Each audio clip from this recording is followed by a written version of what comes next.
I was honest. Look at yourself, man. Look at yourself. What am I going to do today to change what I see in this mirror? How you address it is you face it. You face it every day. You face it every single day of your life. I believe that most human beings are only living at about 40% of their capability. And it's a survival mechanism. It protects us from pain and suffering. The second we feel that, our mind says, oh no, this isn't fun. We should back off. We should sit down, find something more comfortable. And there's something about the mind. The mind has the tactical advantage over you at all times. At all times of your life, the mind has a tactical advantage over you. Why is that? It knows what you're afraid of. It knows your insecurities. It knows your deep, dark lies. And it starts to push you away from that. It pushes you in a direction that is comfortable. The mind controls everything. So what I realized was that when I was growing up and I was 300 pounds and I got all fat and I got all insecure, I realized that my mind kept taking me in this direction. When things got uncomfortable for me, when I was facing my insecurities, I was facing my fears, my mind said, oh no, we have the tactical advantage. We need to get you, separate you from this feeling. This feeling of your life's all about feelings. We want the happy feeling. We don't want that feeling of this sucks. Why am I here? And you don't have any, so you can't answer those questions, so you leave. I started realizing that if in that moment you can answer those up questions and you are now in charge of your brain versus your brain ruling you, that's where all that stuff comes from. So the 40% rule is all of that. You get to 40%, your brain says, we're done. Let's roll, man. This is starting to get painful. This is uncomfortable. So you sit down. So if you know that at 40%, I'm feeling pain. At 40%, I'm feeling pain. That's where the 40% rule kicks in. Now it starts. Okay, I'm feeling pain. My mind's saying all this shit to me. It's saying, get out of here, run, flee. The fight or flight kicks in. Okay, we're done. We're not good enough. It starts telling you all these things. You start to believe it because the mind controls all. This is the time when you have to gain control back of your mind. It's okay, let me see if I can go 45%. And once you start giving yourself more and more hope and start realizing, okay, the mind starts to be, okay, what are you doing? We're supposed to be going right and you're going left. You start then controlling your mind. Start finding more in yourself, and then it goes from 40% to a lot further than that. But that's the start of it though. Get to the spot where your mind is saying stop. Whatever that is, you gotta get there first. And then that's when that starts to work for you. You gotta control yourself in that moment. A lot of people can live with themselves, look in the mirror and say, I'm okay with being afraid. I'm okay with going on this easy highway over here. The easy highway has all these signs and shit, directions, how to get somewhere. And you have to first be uncomfortable with how you feel about yourself. With that voice that a lot of us like to run away from, we all have it. We all have that voice that say, hey man, you're kind of wimping out right now. You're kind of being a little punk right now. But a lot of us say, okay, that's okay. It's okay to tell these little white lies to ourselves. So we first have to face the real you.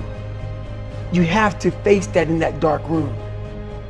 In that dark room is who you are. But in that dark room is where you have to create another human being that walks out of that dark room to face who you are.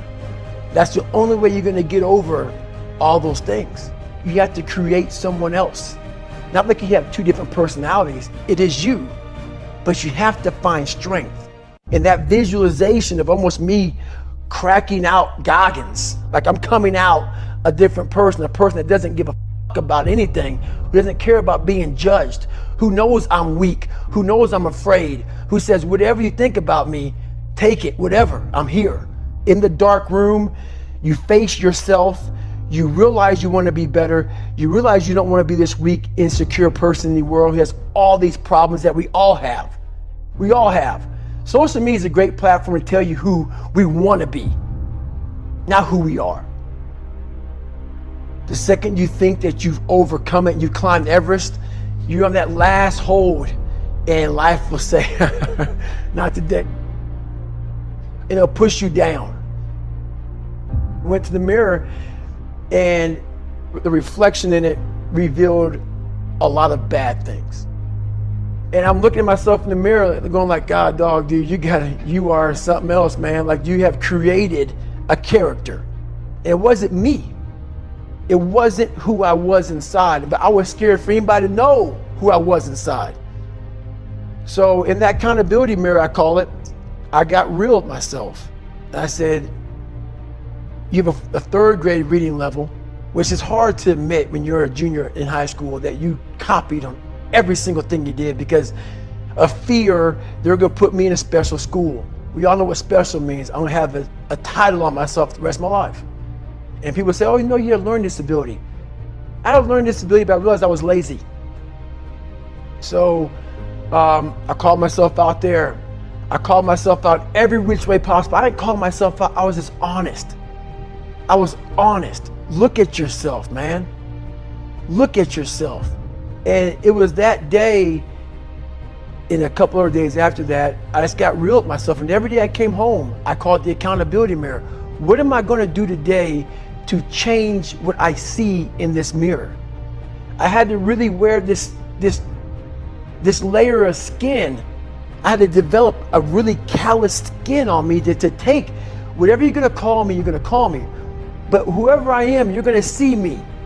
You're gonna see me for who I am, because I need to change who I'm not. And that accountability mirror just became raw. And when I became fat over the years, because I fell back in the hole, I called myself fat, because I was fat. And people don't want to do that. They want to say, oh, don't call yourself fat. Don't call yourself dumb. If you're not real and raw with who you are, nothing's gonna change.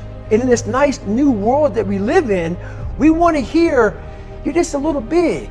No, man, you might be fat.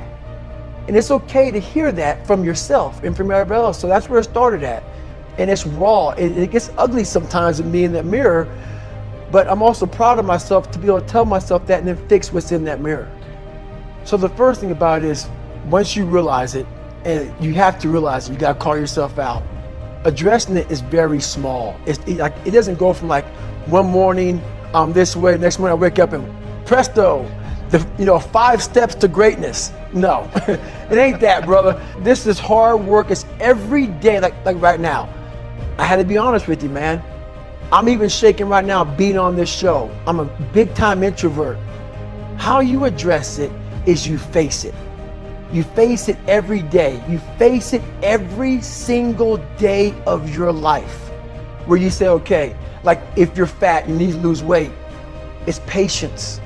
It's patience in this fact of accepting who you are right now. I'm fat. I don't like myself. Accepting the fact that if you lose 3 or 4 pounds, that's a huge accomplishment. You have to live in your own world. You cannot judge yourself. That's why social media and all these things are horrible. You can't judge yourself off of the so-called competition that we have made up in our mind. The things that, how people look, how people act, how smart someone is. This is a race that you run completely alone. And you're all by yourself. I had tons of sticky notes all over my mirror. It wasn't like, be better than John or be as fast as whoever. Okay, David, yesterday you did this. Today, our next goal for the week is this. So I had a year goal, weekly goals, daily goals, hourly goals. I figured out these ways of total accountability. Are you accountable for what you're doing? Are you accountable? And I mean to the T for what you're saying. I am.